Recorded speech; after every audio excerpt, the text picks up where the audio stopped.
Mais um episódio de Narrativas Urbanas. Sejam muito bem-vindos. Bom dia, boa tarde, boa noite. Boa tarde. Bom dia, bom dia, boa tarde, boa É, noite. hoje a gente, hoje a gente vai falar sobre vulnerabilidade, saúde mental, raça, gênero, e nada melhor do que receber uma pessoa que, além de trabalhar com isso, também é uma estudante da área. Muito bom. Façam muito barulho, muitos aplausos e recebam muito carinho. Nossa querida Jennifer. Uhul! Massa demais, Seja Seja muito bem-vinda. bem-vinda. Seja muito muito bem-vinda. bem-vinda, gente. obrigado pelo aceite aí do convite. Opa, é uma honra. Sinta-se acolhida. E nada mais justo do que começar, Jennifer. A gente trabalha na mesma área, trabalhamos na mesma área, só que a gente também quer saber quem é a Jennifer antes do trabalho, antes do crachá, antes da CLT ali. É isso. Fala um pouco de você, da sua infância, da sua vivência, quem é você. Vambora, o espaço é Bora. seu. Bom, gente, eu preciso agradecer o espaço, peço licença para chegar. Eu fiquei muito honrada com o convite. Eu acho que esse espaço é um espaço de uma potência surreal, né? De uma resistência fantástica. Então já começo agradecendo pela oportunidade. Jennifer é uma mulher preta, periférica, né? Que sempre teve como instrumento de sobrevivência os sonhos. Eu sou uma pessoa que eu tenho muitos sonhos. Eu falo que em um dado momento da vida, de acordo com as necessidades que a gente tem, com as restrições que a gente tem, às vezes a única coisa que sobra pra gente é o nosso sonho. Sim. Então, venho de uma família grande, como muitas pessoas que a gente conhece, né? 6 irmãos. Pai e mãe, por mais que eles se esforçassem, né, para dar pra gente a comida, a vestimenta, o teto pra gente dormir, ainda assim, a gente passava por muitas restrições do básico mesmo, né? Muitas vezes dificuldade de alimentação, a coisa do irmão ir para a escola e voltar e trocar o tênis para poder ir, né? Então, eu chego desse lugar. Então, eu acho que é por isso que eu tô tão emocionada de estar aqui, porque eu sei que esse espaço vocês recebem pessoas que vão contar a própria história, né? Narrativas urbanas. Então, eu falo que eu chego aqui acreditando muito nessa trajetória, sou uma estudante eterna, venho da saúde mental. Com 14 anos, por uma questão de família, eu decidi fazer a faculdade de psicologia. E a gente sabe como que é o nosso caminho para chegar nesse lugar, né?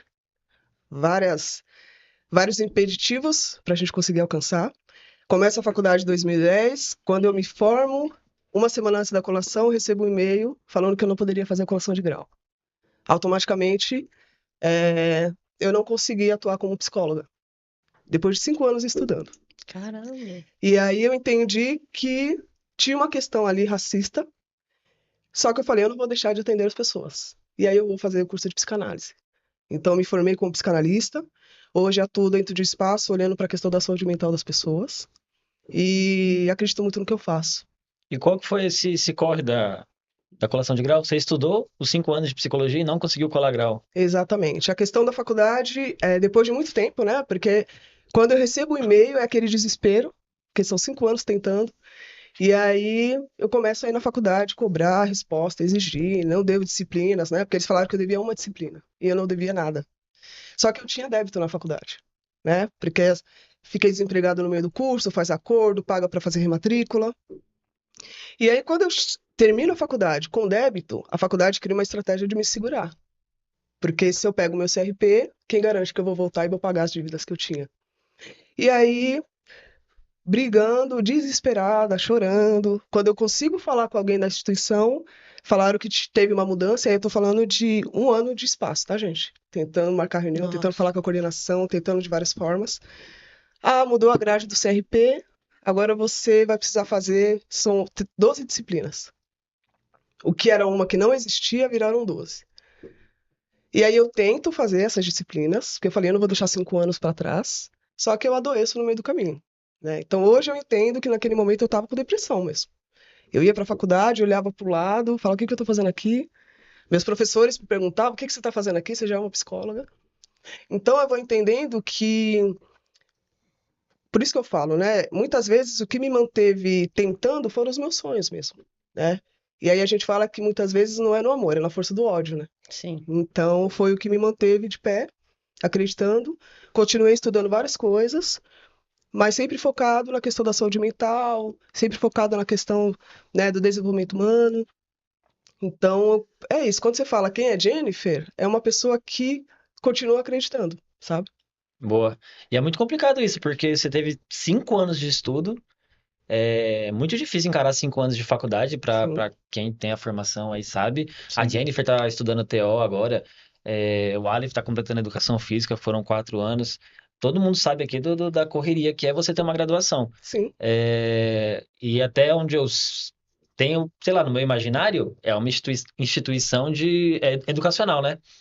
Não tem nada a ver com uma instituição financeira. Por mais que tenha ali o exatamente. pagamento do boleto, esteja ali a parcelinha da faculdade, mas impedir que uma pessoa se forme por conta de débito. É isso. Eu conheço gente que se formou comigo, e foi renegociando a faculdade os 4 anos de educação física para conseguir chegar e colar grau. E é isso, fazendo boleto atrás de boleto, para sempre adiar um pouco, porque infelizmente não tinha dinheiro para quitar na hora e acontece. É Exato. cheio de, É de BO no complicado caminho mesmo, e mesmo. é difícil, né, você se manter motivado, porque a gente já sabe que psicologicamente é difícil. Sim, Aí não é uma matéria simples, né? E aí você, pô, depois de 5 anos ainda tem toda essa canseira, sente esse preconceito. Então você tem que ser 2, 3, 4, 5 vezes melhor que os outros para conseguir chegar naquele objetivo. sim. E Jennifer, em que momento desse processo todo que você assim se identificou com essa área? Então, assim, desde muito nova, eu não concordava com algumas coisas, sabe? Já tinha aquele olhar crítico. Exato. Eu falava assim, cara, não é possível. A gente aqui em casa não, sabe, ter essa preocupação do que a gente vai comer no dia seguinte. E você tem uma pessoa pagando 300 conto no almoço, sabe? É, R$ 700 no almoço, assim. Então, desde criança, eu sempre fui revoltada nesse sentido, assim, sabe? E aí, o nosso contexto familiar, né? A gente fala hoje, por exemplo, do público que a gente atende, mas muita coisa que a gente vê e a gente escuta das histórias do pessoal que a gente trabalha, a gente se identifica um pouco, porque tem um pouco na nossa história sim. também, né? Então, quando eu vou para a saúde mental, é na esperança de que essa faculdade vai me ajudar a entender e ajudar as pessoas, tanto do meu núcleo familiar, quanto as pessoas que eram próximas e que eu percebia, né, que tinha alguma coisa ali que precisava ter um olhar mais sensível, sabe? Então, eu sempre tive essa coisa muito do coletivo, né? E isso é uma coisa nossa também, né? Eu acho que quando a gente começa a estudar essa questão da ancestralidade, essa questão afrocentrada, a gente consegue entender um pouco por que nós somos quem nós somos. Sim. Porque tem coisa que a gente não sabe explicar. Mas você sente, você entende, você percebe. E vem desse lugar da ancestralidade mesmo. Então, eu sempre tive essa ideia do que é viver em comunidade. E aí, por esse motivo, eu acabo olhando para a saúde mental como uma ferramenta para estar dentro da comunidade e fazer alguma coisa por essa comunidade, sabe? Sim. Poxa, é muito legal.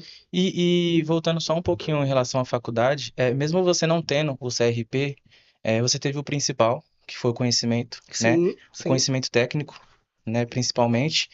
E dentro disso, como que você consegue entender o que você aprendeu, né, fora da faculdade, trabalhando na saúde mental, com esse público? O que você aprendeu com eles? Cara, essa pergunta eu acho que ela é um norteador, sabe? Porque os 5 anos estudando na faculdade, eu percebi que eu ia ter que estudar muito mais, né? Porque dentro da faculdade de psicologia, a gente vai entendendo um pouquinho do que cada linha acredita e como que ela trabalha. Mas quando você sai da faculdade, você fala, cara, primeiro que eu não consigo incluir todas as linhas para trabalhar, eu preciso entender qual que eu me identifico mais.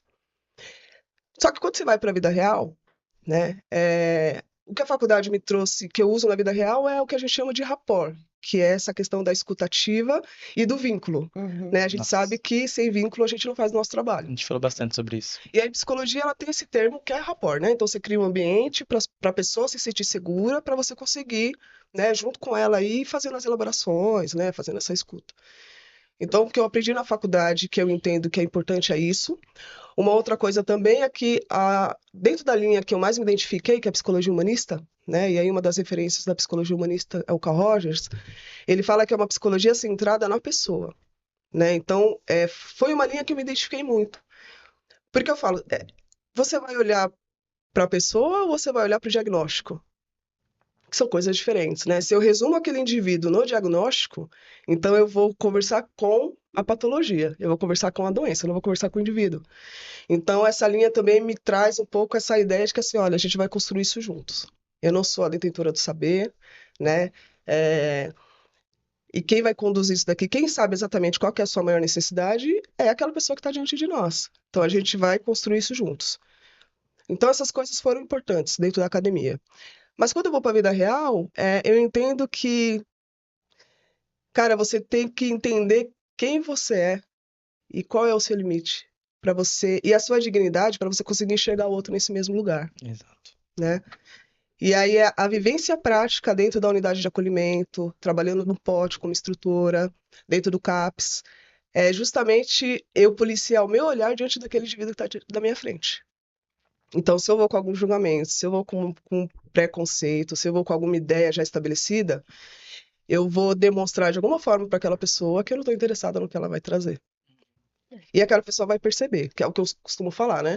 Às vezes os profissionais eles subestimam a pessoa que a gente está atendendo, né? Então, um olhar você consegue ser preconceituoso, racista, o tom de voz que você está falando. Às vezes a pessoa está falando com você e você não está olhando para a pessoa. Isso a gente vê até quando a gente é paciente dentro de um consultório, né? Então, a vivência prática foi me policiando mesmo, Sim.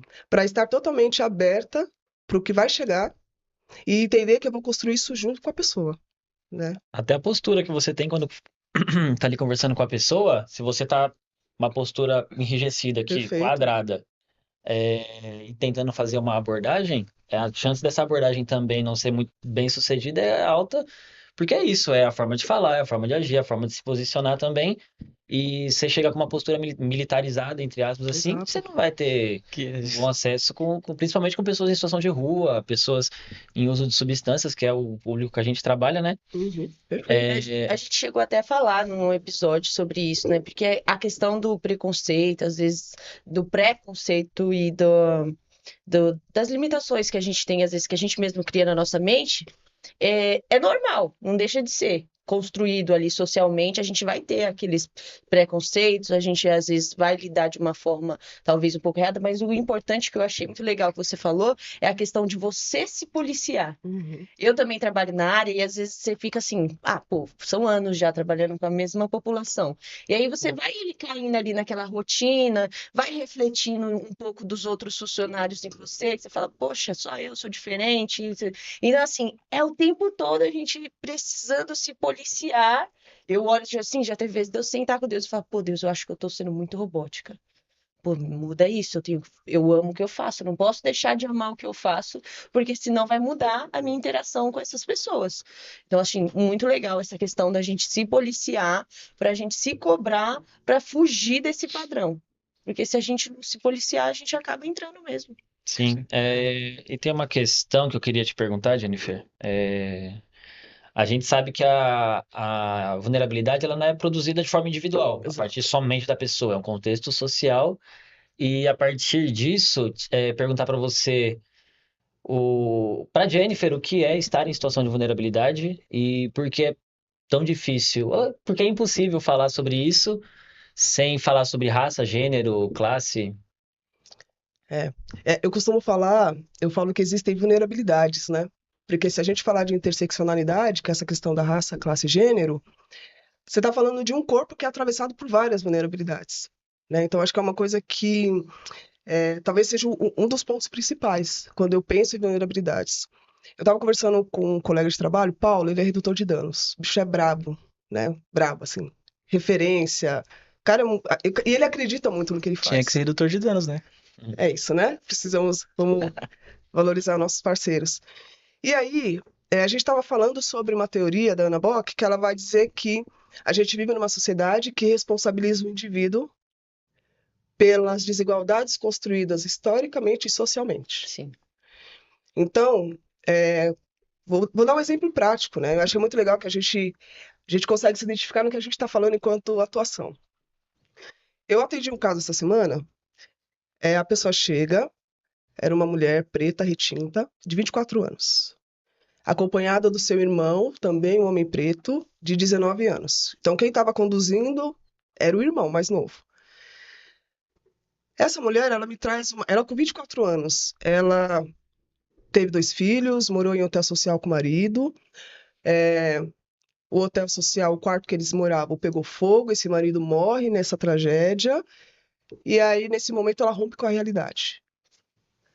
Então, quando essa mulher volta para casa com os 2 filhos, esse irmão mais novo, que já tem uma história, tem uma família, tá tentando construir o próprio caminho, se vê responsável pela irmã e pelos sobrinhos.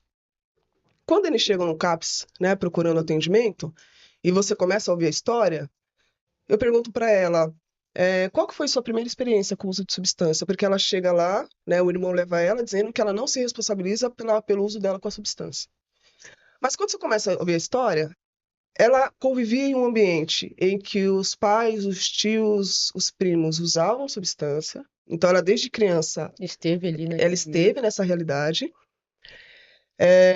A mãe presa pela questão de substância, 2 irmãos presos por questão de substância, o pai mora em Pernambuco, eles nunca mais tiveram contato. Então, quando ela começa a contar a história dela, você fala assim, tá, era uma criança, né? A primeira relação dela com a substância, ela era uma criança. Então, primeira coisa, que responsabilidade você vai colocar na vida dessa criança que está crescendo com aquelas possibilidades na frente dela? Então, primeiro, quando você fala de vulnerabilidade, uma palavra que para mim não combina é escolhas. Eu escuto muita gente falando, sabe? Porque as escolhas, Um fez dos as escolhas principais argumentos, erradas. né? Cara, mas escolhas, você escolhe quando você tem diferentes possibilidades, diferentes opções. Qual é a opção que você tem quando você nasce em um contexto que já vai dizendo para você o que é normal? Sim. O que está posto e estabelecido. E aquelas escolhas já estão pré-estabelecidas também, né? Porque a gente tem certas escolhas que a gente vê de forma mais positiva. Mas e se todas as escolhas que eles tinham ali diante deles forem já escolhas negativas, né? Exato, assim. Então, quando a gente fala de vulnerabilidades, a gente precisa olhar para a história desse indivíduo, né? Psicologia social, ela vai dizer que nós somos produtos do meio que nós mesmos produzimos. Então, assim, é uma mulher, então a gente está falando de um gênero que já tem um recorte social, que já tem uma cobrança social, que já tem um papel social a ser estabelecido, né? É mulher, tem que ser dessa forma, tem que ter filho, tem que ser do lar. Quer trabalhar? Tá, então você vai dar conta do trabalho, da família, né? Então, tem a questão do gênero, tem a questão de raça, que a gente sabe, né? O que os nossos passaram para a gente chegar até aqui. E tem a questão de classe. Ela nasceu dentro desse ambiente. Quais foram as opções que ela teve para fazer as escolhas dela? Né? E aí, eu tô falando dela, mas tem esse irmão de 19 anos, que se vê responsável da irmã, então ele precisava internar a irmã, ia ficar cuidando desses 2 sobrinhos. Ele trabalha de motoboy, a esposa dele tá grávida de 4 meses, e ele mora na casa do sogro. Então, assim, gente, olha o rolê, Sim. Errado. olha o contexto. Então, a gente tá falando de várias vulnerabilidades. E são pessoas que já nasceram em um contexto extremamente violento, Sim. né? Falar Então, de igualdade é diferente de falar de equidade, né? A gente não exatamente. parte da mesma linha, como que a gente vai estar ali no mesmo meio e falar que a gente tem uma certa igualdade? Não faz sentido algum. E a Exatamente. galera fala muito sobre equidade, principalmente no SUS, por ser uma prerrogativa do SUS, né? A equidade, assim como universalidade, enfim. Só que a galera fala muito sobre equidade e não sabe como promover isso. Sim. E sei lá, acho que basicamente equidade você promove quando você garante que aquela pessoa receba o que historicamente tem sido negado a ela. Só que é mó treta falar sobre isso, porque você vê político falando que não tem que ter cota racial. Uhum. Você vê político falando que é contra o fim da escala 6x1. E Então os nossos estão lutando contra os nossos. Exato. E aí, E às vezes a própria população, né? Às vezes a gente, sim, infelizmente, a gente encontra até a própria população, muitas vezes também vulnerável, falta de informação e etc. Aquela alienação que o sistema faz para que a gente aceite, normalize, né? E a própria população muitas vezes é contra. E sim. você fala, Aí a galera "Poxa, tá do nosso lado aqui, na É. correria, trabalhando 16, 12 horas por dia na luta e não para pra pensar que ela também tá produzindo violências Exato. quando traz esse tipo de discurso. Mas tem uma coisa que eu acho que é legal a gente pensar, sabe? A psicanálise, ela vai dizer que o nosso trabalho é preparar o ego daquele indivíduo para ele entrar em contato com os seus traumas e trabalhar os traumas, ou trabalhar as dores, trabalhar essas memórias, né? E tem muitas pessoas que elas precisam negar a realidade que elas vivem, porque não existe um ego fortalecido a ponto de saber lidar com isso. Então, se a gente for olhar para nós mesmos, a gente tem um senso crítico, né? E esse senso crítico, muitas vezes, ele atravessa a gente de uma forma extremamente avassaladora. Sim. Através da angústia, através da revolta, né? E aí a gente tenta criar espaços e pares para a gente conseguir dar conta disso que a gente enxerga, né? Sim. Só que não é todo mundo que consegue lidar. Então, quando uma pessoa preta fala assim, eu nunca sofri racismo. Aí você olha, você Será? pensa, né? Ou a questão da própria autodeclaração, né? Você se considera pardo, branco, amarelo, preto. Eu sou pardo. Aí você olha, você fala, tá, é autodeclaração. Só que por dentro você pensa, eu faço chá revelação agora ou... né? Porque é isso, às vezes... Cara, qual que é a vantagem em uma sociedade que quer te exterminar? Qual que é a vantagem de você se reconhecer uma pessoa preta numa sociedade que diz que preto é feio, que preto não pode alcançar, que preto não tinha nem que existir. Um exemplo disso que você está trazendo, na época da vacinação da Covid, a gente já trabalhava na saúde e a gente ficou naqueles postos de vacinação na frente do estádio, clube, enfim. E eu ficava na parte de fazer colocar o nome da pessoa, ela fazia um cadastrozinho e tinha a questão da cor. Uhum. E uma mulher preta retinta, perguntei como ela se identificava, ela falou branca. Sim. Foi o primeiro contato que eu tive, isso foi em 2022, 23 mais ou menos, com essa situação que você está descrevendo agora. Sim. E é isso, né? As pessoas... Às vezes a gente tem o desejo, né, de provocar, mas nem sempre as pessoas estão com o ego estruturado para lidar com o que ela vai ter que enxergar depois que ela entender isso. Sim. Porque é doloroso você entender. É importante você entender, na hora que você sofre uma violência racial, que aquilo é uma violência racial. Mas o que você faz com isso? Sim. Porque não deixa de nos atravessar. Então vamos negar? Vamos negar que dói menos? O desconforto ele vai aparecer. Lá dentro você entende que tem alguma coisa errada. Mas nomear é ter que lidar. Porque uma vez que você percebe, não tem como você voltar Aí é quando e a não gente perceber mais. fica tentando procurar aquelas justificativas, né? Exatamente. Ou, muitas vezes a gente acaba se culpando pela situação. Mas Perfeito, talvez se eu gente. tivesse feito de tal outra maneira, se eu tivesse me colocado na situação ou falado de tal outra maneira, eu não teria evitado acontecer. Mas a gente sempre tenta fugir ali da real situação, porque querendo ou não, é que nem você falou, é uma coisa que machuca, é uma coisa que quando atravessar a gente vai doer, vai criar feridas e muitas vezes receios futuros. É complicado, bem difícil mesmo. Você basicamente já respondeu, mas eu gostaria de te fazer a pergunta. Eu acho Você que acha que o racismo ele gera sofrimento psíquico? Nossa Senhora. ela chegou a responder por causa da faculdade da. O racismo ele consegue atravessar a gente em vários lugares, né? Então a gente tem a questão social, né?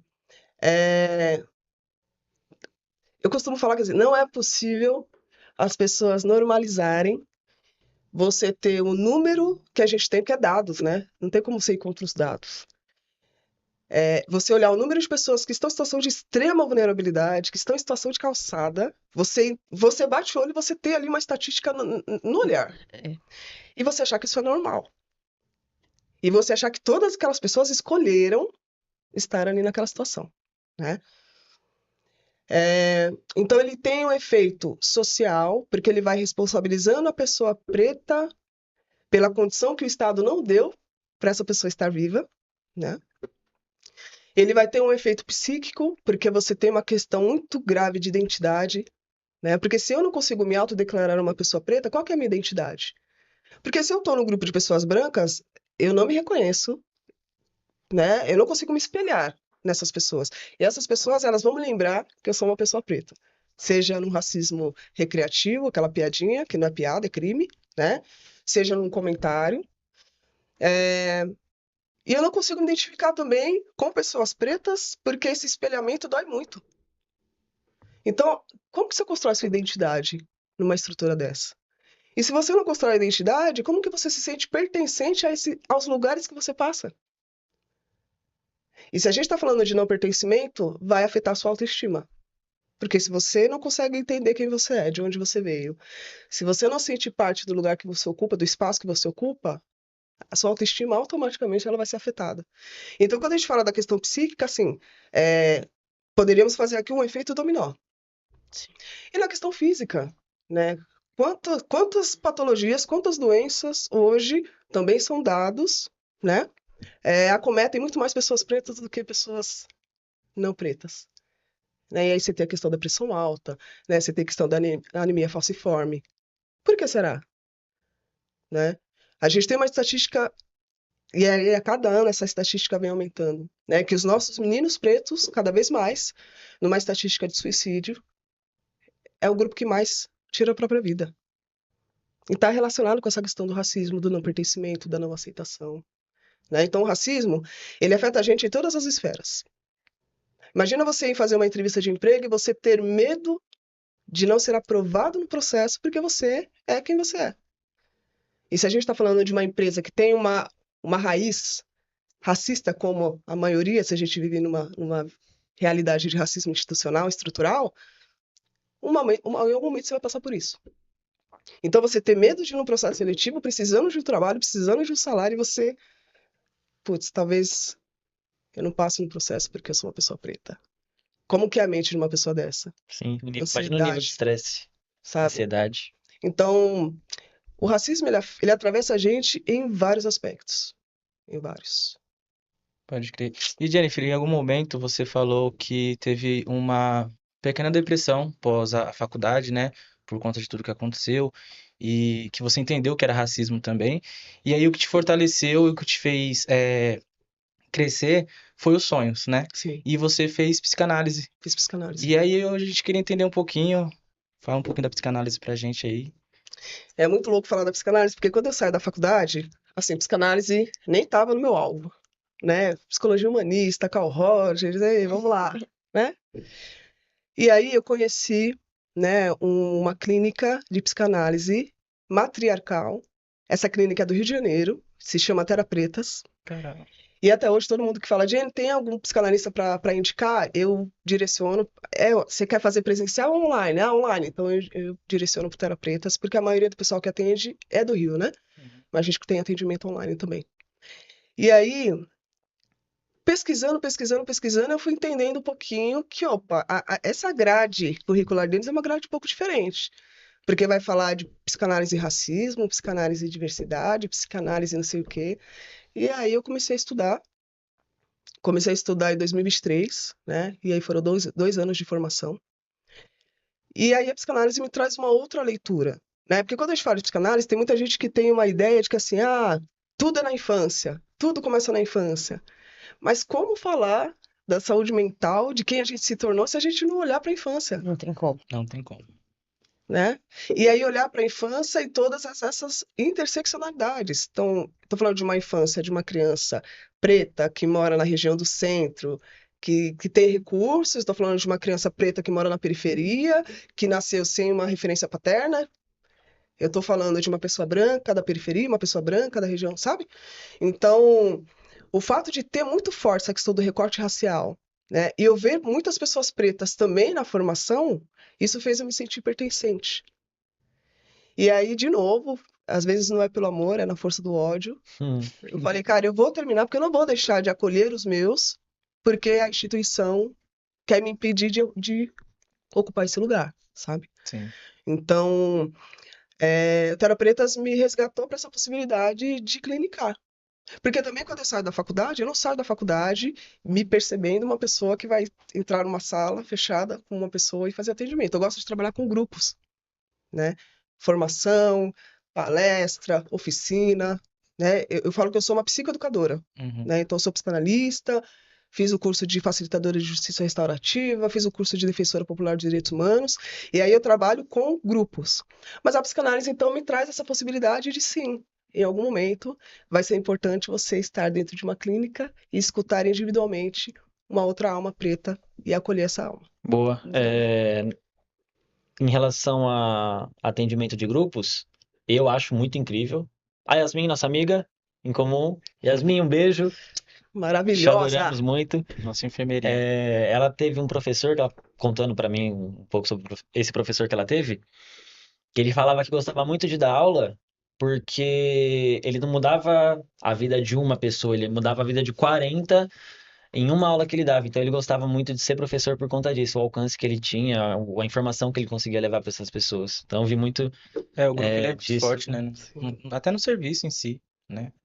E Porque a gente passa trabalha, energia né? pro outro, né? Um ajuda o outro, querendo ou não. E eu falo que o trabalho em grupo, eu pelo menos me vejo como uma mediadora. Sim.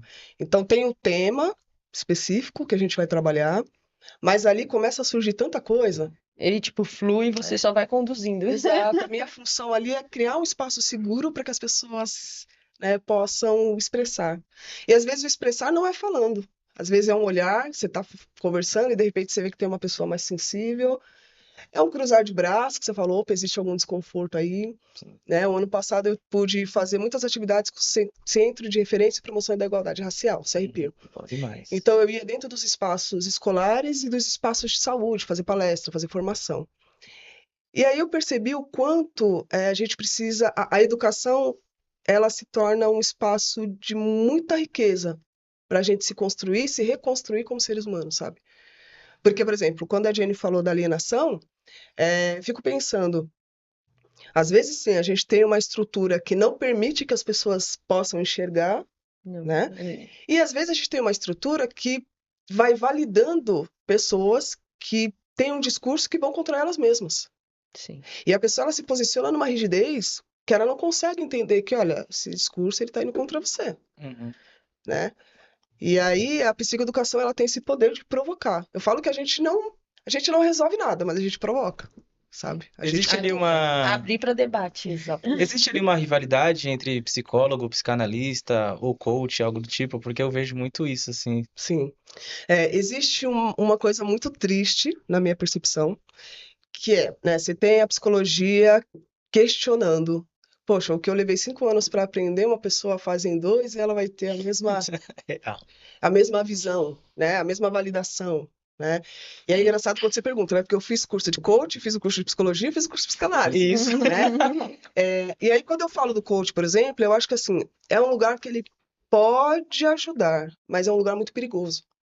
Porque a gente tem muitas pessoas aí criando uma sociedade cada vez mais ansiosa e cada vez mais culpada por não alcançar. Então você vai numa livraria hoje, você tem lá a seção de autoajuda. Como ficar rico em 12 meses? Pelo amor de Deus, gente. Eu não fiquei em 42 anos, vou ficar em 12 meses. Sabe? Querendo ou não, cria, né, uma pressão ali na pessoa e essa pessoa tem uma responsabilidade. Esse Exato. profissional, ele está assumindo uma responsabilidade. Então, a partir do momento que ele é o exemplo, que ele fala aquilo ali, ele pode também trazer de formas negativas várias questões psicológicas para esse indivíduo. Exato. Pode ser um caminho muito interessante? Pode, mas a partir do momento que essa pessoa que está conduzindo consiga se perceber e consiga entender que assim, olha, eu estou lidando com outro ser humano. Porque o que a gente vê também é que tem muito coach fazendo discurso que ele não alcançou ainda. Então ele está falando para você que ele vai te ajudar a ficar rico em 12 meses, mas ele não é rico. Mas Então, ele vai ficar rico você acreditando e exato. comprando o conteúdo dele. Exato, É uma loucura. que é a onda que a gente tem hoje de... E aí não é uma crítica, tá? Tem pessoas que influenciam para coisas muito legais, mas a gente tem muita gente perdida guiando outras pessoas. Sim, Sim. verdade, uma pura verdade. Sabe? Então, é isso, né? Então, quando eu falo de coach, eu olho com esse cuidado. Então, assim, que lugar que essa pessoa ocupa, porque ela gera muita expectativa. Então, como que você vai trabalhar isso? Minha irmã dá aula em escola particular e ela fala que aluno de 14 anos tinha um coach de carreira. Coach de carreira. Então, a gente vai falar de quais habilidades que essa pessoa tem, como que o mercado existe hoje, como que a gente consegue unir essa habilidade com o mercado de trabalho em um processo aí de 3, 4 anos. Bacana. Agora, essa pilha de que você tem que alcançar para ontem, porque se você não fizer, você é um fracassado, cara, isso é muito triste, isso é muito perigoso. Até porque ninguém sai do mesmo ponto de partida, né? Exatamente. E até Aí- nessa questão de trabalhar em conjunto também, né? Você fala uma coisa para um indivíduo e aquilo ali não entra dentro da realidade dos outros. Exatamente. E a gente retoma o discurso da meritocracia, que a Uhum. gente já falou alguns episódios anteriormente, que o discurso de meritocracia é a ilusão de quem pôde correr sem carregar nenhum peso. Exatamente. É muito fácil falar que vou ficar rico em 12 meses, mas, pô, e a dívida que eu tô de 150 mil aqui atrás pra pagar ainda? Exatamente. Exatamente. É o nosso amigo herdeiro criticando o Bolsa Família. Sim, exatamente. Difícil. E agora, trazendo também um pouco para a questão de gênero, no nosso trabalho, acho que todos aqui somos atravessados pela questão da dependência química. Trabalhamos com a dependência química diretamente, e você vê alguma diferença no tratamento de homens e mulheres? Muita. Muita. Se a gente for levantar aqui estatisticamente, quantas mulheres conseguem permanecer nos cuidados dentro do serviço e quantos homens estão dentro do cuidado dentro do serviço, né? Então, onde eu trabalho hoje, a gente criou um grupo de mulheres pensando numa estratégia para que as mulheres possam ocupar o espaço de atendimento e permaneçam. Porque as mulheres também não se sentem seguras, Sim. né? E aí não se sentem seguras, se sentem envergonhadas, né? Porque tem uma questão aí do papel da mulher, né? Então, um homem... E aí não é uma crítica, tá? É só uma comparação.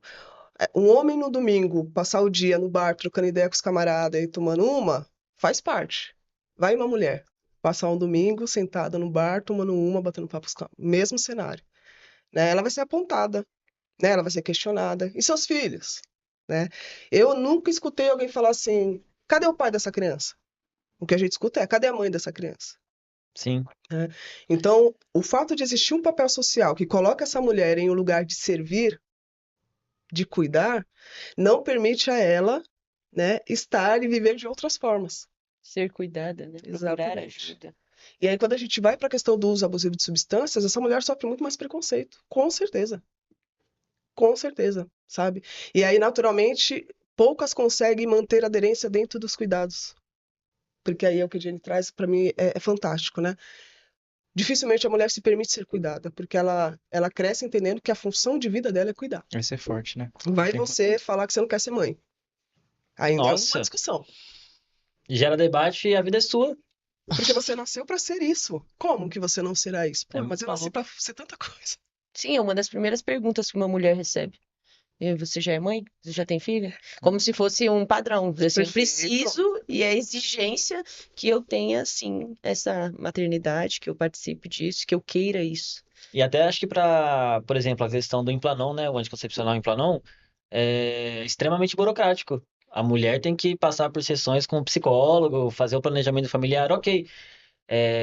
Que haja um planejamento familiar, mas tem que ser tão burocrático, ela não quer ser mãe. Exato. Sim. Acho que é uma decisão muito É bem complicado. clara da própria vida da pessoa. Aconteceu, né? Minha mãe queria fazer cirurgia também para não ter mais filhos, e meu pai teve que assinar um Oh, termo meu Deus. autorizando minha mãe fazer essa Isso é cirurgia. maluquice Então, demais, é tipo loucura. assim, cara, Poxa, aí o pessoal vai falar, não, é igualdade, tem igualdade, tem. Olha, eu ia falar palavrão, mas não pode. Ela é uma mulher adulta, Tem nada. o marido dela teve que tomar uma decisão por ela, da vida dela, do corpo Sim. dela. Eu É tenho maluco. uma amiga, assim, um parça, né, que caminha comigo já faz muitos anos, e ela diagnosticou um câncer nível 2 no útero. E aí, quando ela, conversando com o médico, ela falou: eu quero tirar. Ele falou: não, você é muito nova, vai que você muda de ideia depois. E não Meu tirou. Deus. Fez uma primeira cirurgia, e aí depois de um tempo, né, no acompanhamento, olha, a gente percebeu que pode ter ficado algum resquício, a gente vai ter que fazer. Aí a mulher Mas ela não sofreu tirou. o dobro. Ele não tirou, porque ele falou pra ela: não, porque futuramente você pode mudar de ideia. Mas eu estou falando que eu não quero. Não, mas você é muito nova ainda, futuramente você pode mudar de ideia. E tinha um câncer envolvido, não era Cara, só tirar o útero e. olha o nível de perturbação, eu não tenho outra palavra que eu consigo usar. Mas é muito maluco isso. Mas Chega a ser violento. e aí dentro desse cenário de papel social, sabe? Sempre tem a mulher, ela ainda hoje, até a minha tese de conclusão da faculdade foi, na época era crime passional, né? Hoje é o feminicídio. E aí, cara, até 1984, no Código Penal, se o homem matasse e ele justificasse que ele tomou aquele ato em nome da honra, nossa, era visto como não, tá certo, ele tem que defender a honra dele. Agora, se uma mulher matasse, precisava. Aí ela era presa primeiro para depois ver se tinha testemunha, se tinha isso. Ela tinha que justificar de todas as formas para ela ser julgada. 84 é aqui atrás, gente, não faz muito tempo, sabe? Minha mãe é mais velha do que, em relação à idade, do que 84. E aí a gente tá falando de Código Penal, mas na vida real a gente vê aí, né? Sim. Dados. Todo dia você tem uma notícia de que o feminicídio, sabe? Então, assim, isso tá dentro de uma construção social, do que é ser homem, do que é ser uma mulher, né? E Sim. aí, se você questiona muito isso, as pessoas têm uma ideia de que você é revoltada, de que você, né? Ai, já escutei bastante isso. Sim. Ah, você é nova. Ah, você vai apanhar muito da vida ainda para tu aprender. É isso. Deve ser, eu não sei se é triste para essas pessoas que vivem de chapéu, sabe, na minha opinião. Vivem de chapéu porque, assim, vivem um mundo ilusório. Por isso que elas têm E que aí, seguir a gente e escutar nosso sim, podcast. É por isso que vocês têm que sai fazer da isso. caixinha, Sai da caixinha. pessoal, que Isso, gente. É muito sério. é triste ver, tipo assim, as pessoas aceitando, normalizando e continua acontecendo, né? O índice só vai aumentando, mais mulheres morrendo, mulher julgando outra mulher ou tentando achar justificativa para o que não existe justificativa. Exatamente, Jenny. Sim. Fecho contigo nessa. Jenny, você falou em algum momento sobre escolhas, né? Uhum. Que você não é aquela pessoa, é escolhas e tal. E aí minha pergunta vai entrar referente a isso. Você acha que as mulheres, os homens que fazem uso de substância, eles usam a substância para cobrir ali, camuflar uma dor? Eu acho muito curioso. Eu tava pensando nisso esses dias. Eu acho que quando a gente fala de substância, uma coisa que eu, né, aprendi na época da facul foi a questão do uso de substância pra gente é um sintoma, não é um problema, né? E aí quando eu penso no uso de substância, eu acho que falo substância, mas eu posso falar, né, de outras formas de vício que a gente vai entendendo, né? Eu falo que, cara, o que faz a pessoa ela encontrar neste lugar ou nesse objeto, né, o pertencimento. Porque quando você vai ouvir a história de pessoas que usam substâncias, ou são histórias que começam desde a infância, ou é a adolescência que um amigo me ofereceu e eu fiquei curioso. A gente tem uma questão muito séria também, que eu acho que está dentro da questão do gênero, que o Vini perguntou. Muitos pacientes que eu atendo falam que a primeira vez que tomou uma bebida alcoólica foi com o pai. Aquela coisa de validar sua masculinidade. Sim. Não, então, você tem que beber, você tem que fazer. Então eu falo que a substância ela é um sintoma, ela não é um problema. Por isso que a gente trabalha com redução de danos, Sim. sabe? Então, pode ser uma fuga, pode ser algum vazio que a pessoa precisa ocupar com alguma coisa, pode ser uma necessidade de fazer parte de um grupo. Então, eu gosto sempre de tentar trabalhar com as pessoas assim, o que você encontrou na substância? Sabe? Por isso que eu falo, é um sintoma. Não estou falando que é bom usar substância, tá, minha gente? Mas eu acho que a gente não pode reduzir a pessoa à substância. Tem uma história ali, Sim. sabe?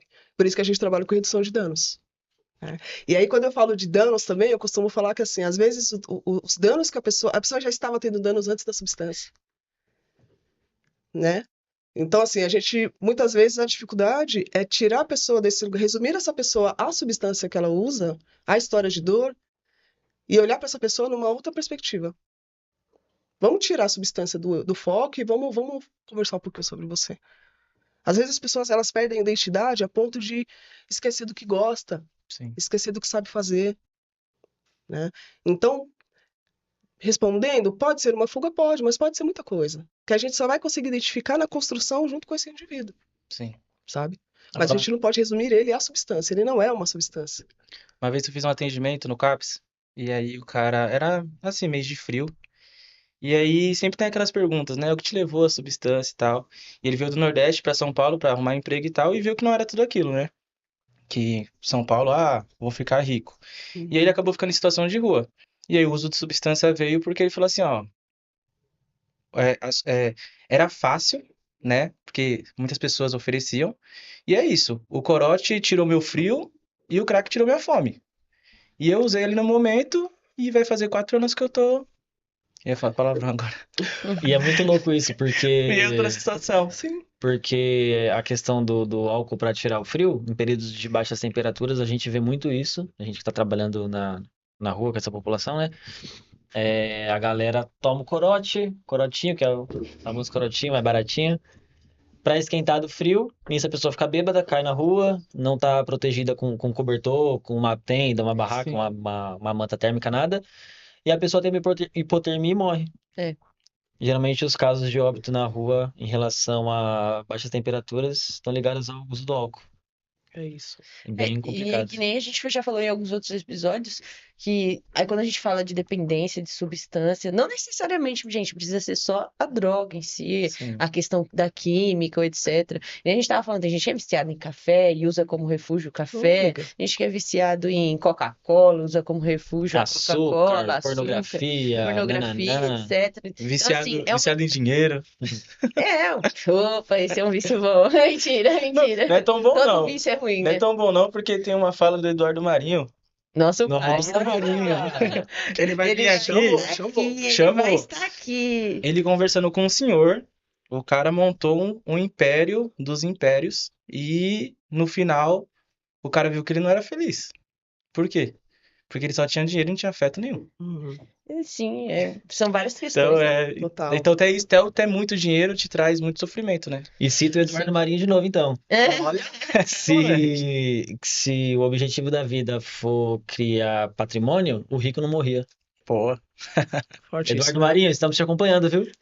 é Somos seu nóis. fã. Muito. Afeto tipo, sempre. Tem uma coisa que eu aprendi na faculdade também, que o professor falava. Gente, às vezes, uma professora minha, isso aqui, ela falava, né? Isso aqui é só um celular. Por quê? Porque às vezes a gente generaliza uma ideia do porquê. Ah, ausência, falta. Ela falou, às vezes o celular é só um celular. Ou seja, a gente precisa sentar com essa pessoa e conversar com ela e ela falar pra gente. Por que que os caminhos foram esses? Por que que a substância, sabe, tomou essa proporção na vida dela a ponto de tirar a autonomia dela? Porque o nosso trabalho, eu acredito que nada mais é do que a pessoa conseguir se olhar de novo. Para a partir daquela condição que ela tá, né? E aí a gente vai construir isso junto com ela.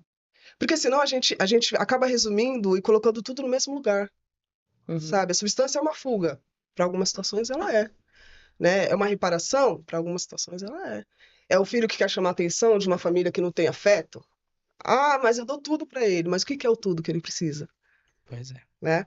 Teve uma situação, uma história que uma professora contou, que uma família de muita grana e a professora, a mãe da filha, acho que a filha tinha 7 anos, levou essa menina na clínica de psicanálise para passar, porque ela começou a tirar nota baixa na escola.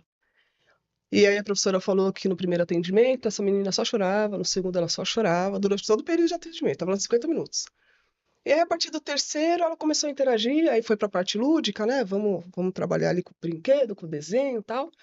E aí depois de um ano dessa menina passando, a mãe chega na clínica muito brava e fala assim: ah, depois que a minha filha começou a passar com você, ela começou a roubar. Minha professora parou. Senta aqui, vamos conversar. Como assim roubar? Ela foi na bolsa da empregada, pegou R$ 50 na bolsa da empregada e colocou embaixo do meu travesseiro. Aí. Vamos conversar sobre isso. Como assim colocou embaixo do seu travesseiro? Depois eu fui conversar com ela, ela falou que ela queria comprar um presente pra mim. E aí ela não tem dinheiro, né? E por isso que ela pegou o dinheiro. Aí minha professora olhou pra ela e falou assim: como que você demonstrou afeto pela sua filha? Não é com presente? Não é roupa importada? Não é um passeio não sei aonde, que não é a mãe que leva, é a cuidadora, né? Então a sua filha, ela tentou retribuir pra você o afeto da mesma forma que ela recebe. Como é maluco, né, lidar com criança. E Caraca. aí Sendo essa mulher começou a formada. chorar. E aí é isso, sabe? Eu acho que a gente precisa se permitir sentar com as pessoas e escutar o que elas têm para dizer. Porque aí, junto com elas, a gente vai elaborando algumas coisas, sabe? Mas precisa permitir que a pessoa ela possa contar e ser a protagonista da vida dela. Porque senão chega uma hora que a gente se torna mais um objeto que vai determinar para aquela pessoa como que tem que estar, Sim. sabe? Então, é isso, assim, pode ser muita coisa, Sim. mas de uma coisa eu tenho certeza, né? Ela tentou achar alguma resposta nesse lugar. Seja pela curiosidade, seja para pertencer, seja pela dúvida, seja pela falta, seja pela dor, seja por um adoecimento que já existia, né? Então, é isso, né? Boa. Pode Agora, falar. falando um pouco sobre redução de danos também, qual a importância da arte, das oficinas, para lidar, né, com essa reconstrução, com essa é, melhoria para o usuário? Como que você acha que isso reflete na vida deles? Eu sou muito suspeita para falar disso, né? Oficineira? Né? Porque é engraçado, eu sou musicista também, e é uma coisa que tá muito intrínseco, assim. Eu lembro que às vezes eu ia dar aula, quando eu percebi o violão já estava nas costas, assim. Não era uma coisa planejada, né? Quando eu dava aula no estado, né, a música era uma forma de me comunicar com jovens, né? Eu trabalhei com o ensino médio fundamental 2. E aí dentro da clínica, né, de redução de danos, é mais uma ferramenta para tirar a pessoa de alguns lugares ou para devolvê-la em alguns lugares. Porque às vezes você está fazendo uma oficina ali de música e aí a pessoa começa a chorar. Sim. E aí você pergunta, por que você está chorando? Ah, lembrei da minha Despertou. mãe, lembrei de algum momento da vida. Ou lembrei que eu levei o pé na bunda em tal situação, sabe? Quando é Mas, aquele samba meloso? exato, a arte, ela cria ali um espaço que as pessoas possam se expressar com a verdade delas. Então, seja a música, seja o desenho, seja a pintura, seja o silêncio, que também tem uma dificuldade em lidar com o silêncio, né? Acho que às vezes a nossa mente ela é tão barulhenta que a gente Interpreta o silêncio como algo negativo, né? precisa do barulho externo para não ouvir o barulho interno, sabe? Uhum. Então, a arte ela vai proporcionando outras formas da pessoa existir no mundo. E cria muito vínculo também, né? O vínculo é Meu uma Deus, ferramenta de trabalho que não tem remédio que vai não tem, superar. cara, não tem, não tem. Às vezes, essa semana mesmo lá no trabalho, quando eu trabalhava na unidade de acolhimento, eu ia muito no CAPS, né, AD Centro, para fazer roda de viola de sexta-feira, né? Então eu pirava no carrão lá com eles. E aí essa semana chegou um senhor lá no trabalho que eu tô agora e falou assim: Nossa, agora eu lembrei de você. Você tocava lá no tal. Então essa questão do vínculo vem desse lugar. Né? As pessoas não vão lembrar da gente, às vezes, pelo que a gente falou para elas. Mas eu costumo pensar que é como elas se sentiram a partir daquilo que você fez. Boa. Né? Tem uma pergunta aqui, Jenny, que me fez lembrar muito da terapia comunitária. Você já ouviu falar? Sim. Sei. Da TCI, que mudou minha vida pra caramba, Olha que da hora. graças a Deus. E eu queria saber de você se existe uma forma de a gente cuidar, mas sem julgamento. Eu acho que esse talvez seja o maior desafio do ser humano. Né? Porque a gente cresce aprendendo que o julgamento é uma coisa natural, intrínseca e que a gente não foge disso. Só que o problema é que quando você valida o seu julgamento como uma verdade absoluta, você não se permite já enxergar outras possibilidades. Sim. Então, talvez, no primeiro olhar, você vai ter uma ideia do que está por vir ali. Mas, se você consegue parar com essa construção e se abrir para o que de fato vai chegar, você consegue fazer um trabalho de cuidado. Caso contrário, você vai se comunicar com o indivíduo a partir do que você acredita que seja aquela pessoa. E aí já rompe, não tem como. Né? Então a gente volta para a questão da autopercepção. Assim.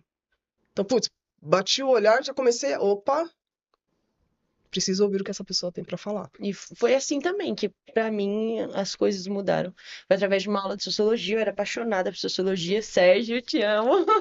E aí, meu professor começou a colocar assim, características do senso crítico, características do senso comum. E eu comecei a observar a aula dele assim, falei, cara, não é que eu tô me identificando mais com o senso comum do que com o crítico?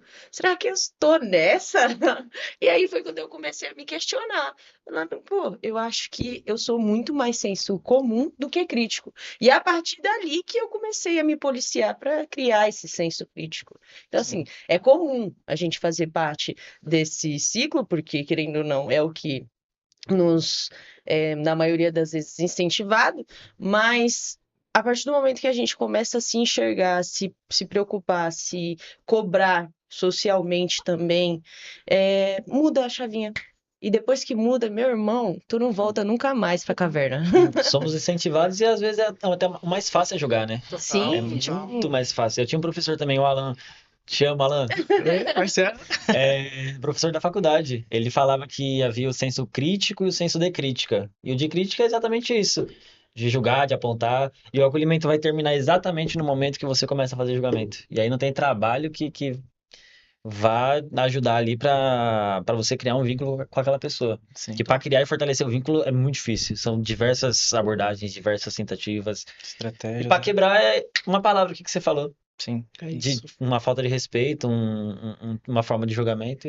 é muito mais fácil, né, querendo ou não ser parte ali desse ciclo do senso comum, porque aí você se sente sempre confortável, tudo acontece, você normaliza, tudo passa. É isso. É o exercício do espelho, né? Então, de vez em quando a gente precisa se olhar no espelho, mas não se olhar no espelho para arrumar o cabelo, mas se perceber mesmo, né? E aí, não tem como não falar do processo terapêutico, que é uma possibilidade disso acontecer, Sim. Sim. né? Porque no final das contas, o processo terapêutico, o que que é? É você se reconhecer. Não é sobre só autoconhecimento, é como você se reconhece também. Sim. Porque às vezes a gente tem várias ideias de quem a gente é, mas são ideias que os outros falam pra gente, não é de fato o que a gente acredita. Né? Então, o processo terapêutico ele vai permitir que você entenda que, olha, isso aqui, esse espaço ele é seu, esse aqui é do coleguinha. Sim. O que que você acha de tal coisa? Mas tem que achar alguma coisa, né? Então, a gente vai fazendo esse exercício do espelho, sabe? Eu acho que todo mundo aqui vai concordar que não tem como produzir saúde mental numa sociedade que produz exclusão. Sim. A partir disso, eu queria te perguntar como que essa exclusão criada socialmente, ela também produz adoecimento. Quando você fala exclusão, eu associo ao que a gente trouxe do nosso histórico social das desigualdades, sabe? Então, se eu não tenho. E aí eu tô falando de dignidade humana. Ainda não tô falando de lugares, sabe, Uhum. diferenciados. Tô falando do básico. Tô falando de dignidade mesmo. Se você tem que se preocupar com o que você vai comer, você não tem energia para pensar em uma estratégia para você, sei lá, estudar, para você trabalhar. Porque primeiro você tem que estar de pé. A gente tem a pirâmide das necessidades, né? E essa pirâmide das necessidades, ela vai dizendo pra gente que assim, olha, se você não sentir segurança, não tem como você estar no próximo estágio, que é você sentir liberdade para buscar o que você acredita. Se você não tiver recurso mínimo de sobrevivência, aí eu estou falando de comida, e a gente está falando de um público que nós atendemos que tem que se preocupar com o que vai comer. Ele está tomando café preocupando onde que ele vai almoçar. E ele está almoçando pensando que ele tem que chegar a tal horário lá no lugar para conseguir uma pernoite. Sim. Né? Então, como que você consegue pensar em um desenvolvimento humano se a pessoa está sempre girando em torno das necessidades básicas dela? E aí, voltamos a dizer, a gente não está falando de escolha. A gente está falando do que está sendo oferecido para aquela pessoa naquele momento. Exato. Eu acho que a dignidade ela passou de direito a privilégio.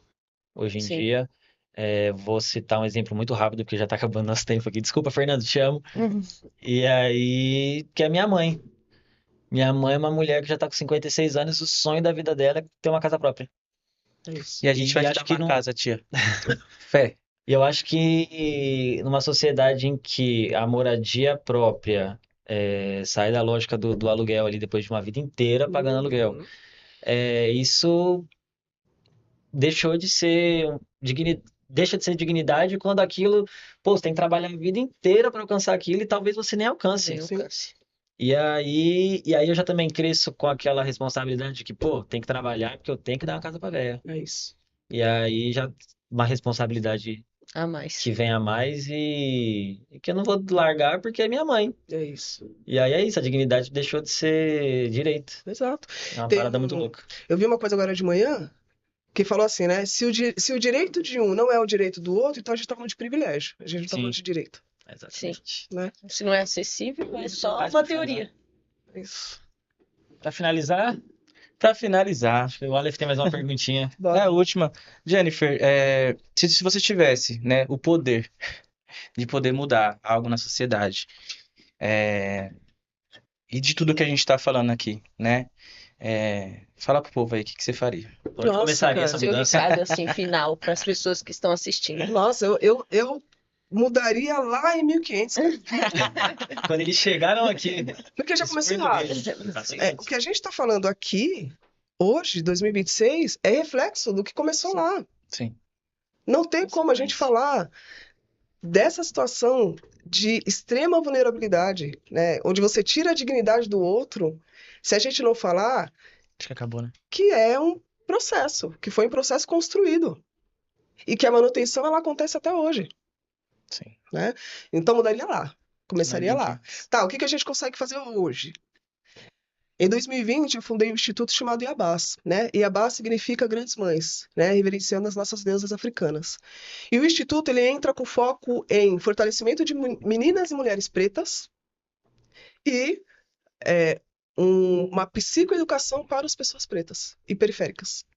Porque se a gente não começar a se reconhecer, né, no lugar de potência, não só no lugar de dor que os discursos são contados para a gente, né, a gente não consegue reverter esse cenário. que foda. Já alcançamos muitas coisas? Já. O fato da gente estar aqui nessa mesa trocando essa ideia já é uma resposta. Eu, como uma mulher preta, né, quantas mulheres não até hoje não têm voz, não conseguem se pronunciar, Sim. né? E eu aqui falando com vocês, né?